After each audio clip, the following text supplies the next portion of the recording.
More schools, not troops, some say.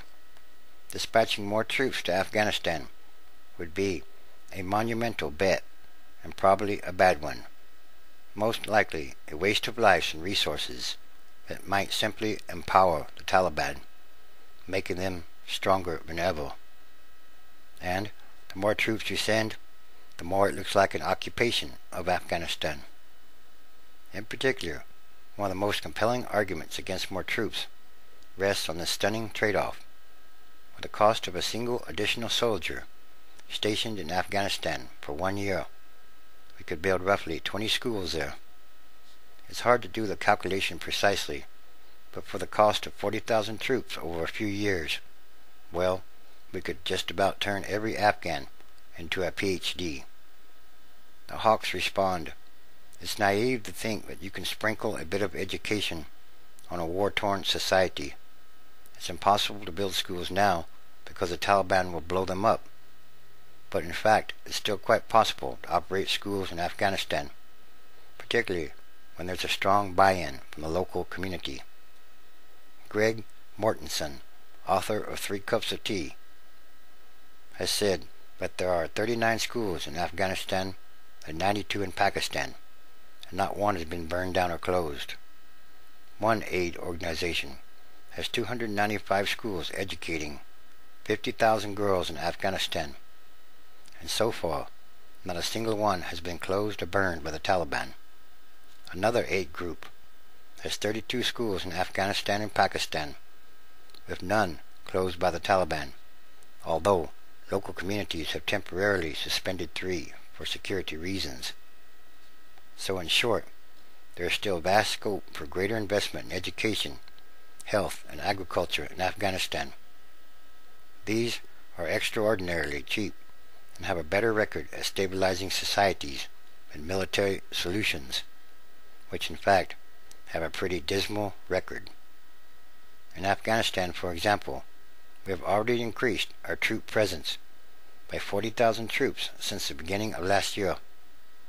Yet the result has not been the promised stability, but only more casualties and a strengthened insurgency, making the Taliban even stronger. If the last surge of 40,000 troops didn't help, why will the next one be so different? One American military veteran, who was a top civilian officer in Zabul province, told the Washington Post this week that our military presence is feeding the insurgency, not quelling it. Already our troops have created a backlash with Kabul University students.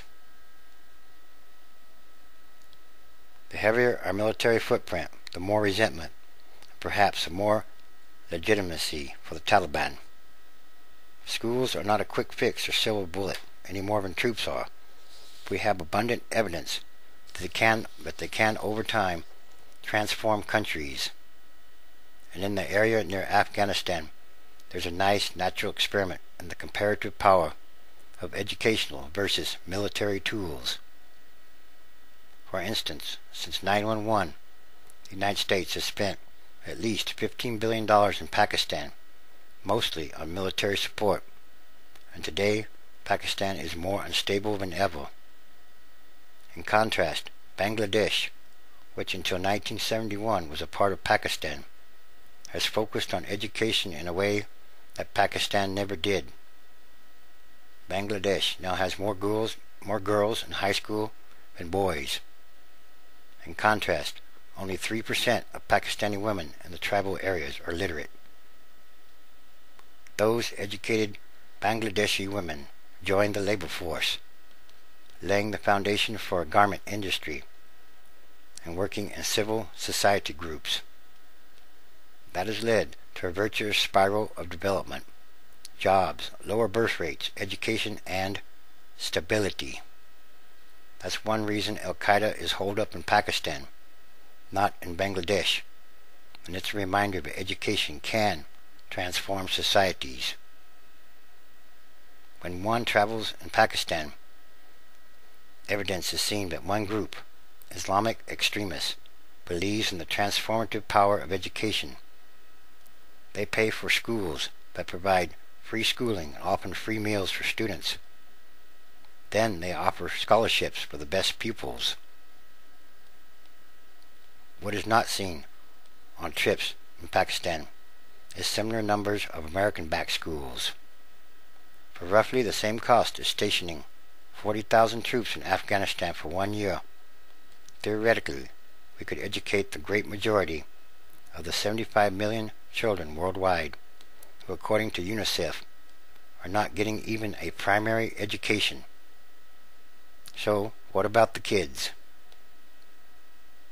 We won't turn them into graduate students, but we can help them achieve literacy. Such a vast global education campaign would reduce poverty, cut birth rates, improve America's image in the world, promote stability, and chip away at extremism. Education isn't the total answer, and no policy in Afghanistan is a sure bet. But all in all, the evidence suggests that education can help foster a virtuous cycle that promotes stability and moderation. So, instead of sending 40,000 troops more to Afghanistan, how about opening 40,000 schools? It could be possible. And just sending more troops, well, seems to make things even worse. The more troops they send, the more casualties most likely they're going to have in Afghanistan. How many armies have been defeated in Afghanistan over history? Do we learn anything from history, or just keep repeating it? And once again, there's something much more going on here. Something much bigger. And these are more signs of the end times transition days. The transition is happening, ongoing, daily, all around the world.